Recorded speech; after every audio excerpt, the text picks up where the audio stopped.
Out of the boundaries of time and space, a playground exists where two young ladies meet to become friends. This playground is only accessible by a portkey. Hello, class. My book review today is on John Dies at the End. As it turns out, you've already read this book, so I'm not going to give much of a plot summary. Instead, I'm going to start talking about the cover.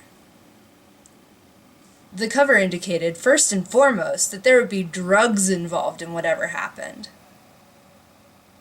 Also, probably the Looney Tunes? The drugs did play a big part in the book, but not in a they went on a bad trip way. Instead, the drugs ended up giving them the ability to see things that most people can't. The Looney Tunes did never make an appearance, but in the vein of Space Jam, there was some jumping between worlds. The cover also indicated there would be monsters, or at least gross leech things, a weird skeleton, and some or at least some gross leech, or at least some gross leech things, a welding skeleton, and some nasty-looking flies. These monsters are only made visible because of the drug, and they're trying to take over the world, or at least severely inconvenience the protagonists.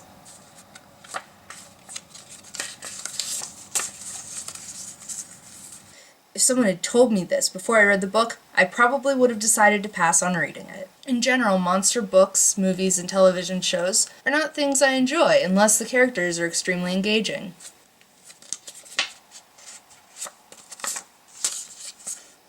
From the moment David's internal monologue started, I knew I was going to love him. He acknowledged every single flaw, and by doing so, makes me relate to him.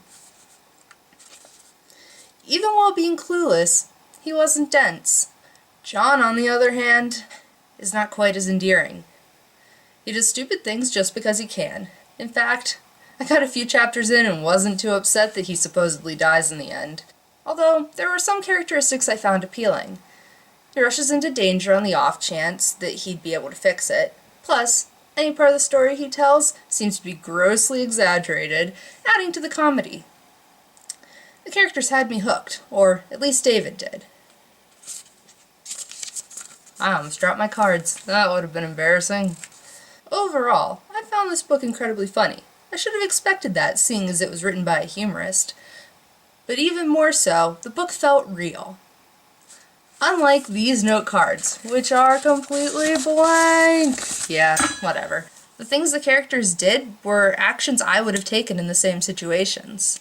Also on the list of things that I really liked about this book, there was a dog that swooped in usually at the last moment to help save the day, and there was a character who had lost one of her hands in a car accident. This book could have tried to turn that character into a punchline, like the movie. But the character was just as well-rounded as everyone else in the book, not the movie. Ugh. My review would be very different if it were about the movie. But this book is a perfect case for why not to judge a book by its cover.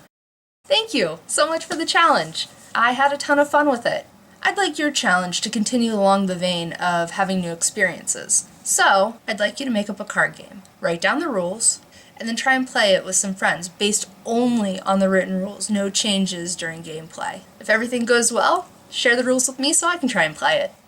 I will see you next week.